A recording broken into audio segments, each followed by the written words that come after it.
Denge Kürdistan'ı Lüsere çiğabılındı be Hem Naves'ten hem Behez'in Kürdistan dilemede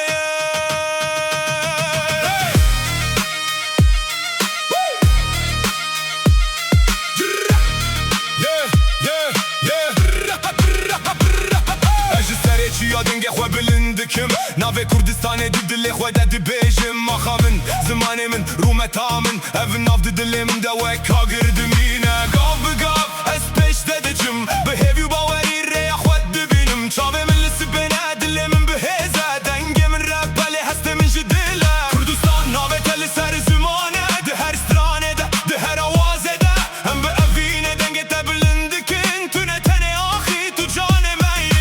Rabe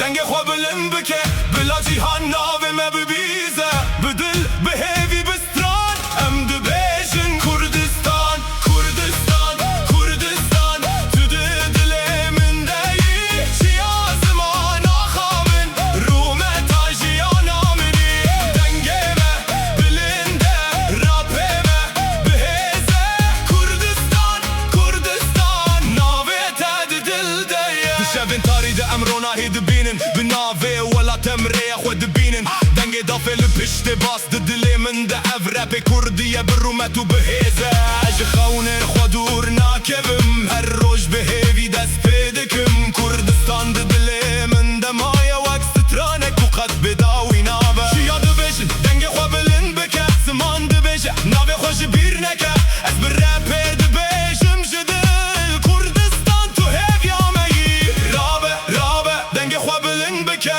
Bila cîhan navê me bibîze Bi dil, bi hêvî, bi stran Em dibêjin Kurdistan Kurdistan, Kurdistan Tu di dilê min de yî Çiya ziman axa min Rûmeta jiyana min î Dengê me bilind e Rapê me bihêze Kurdistan, Kurdistan Navê te di dil de ye Ez nawistim, ez naşikim Ji bo xewnên xwe ez dimeşim Di her gavê de navê te ye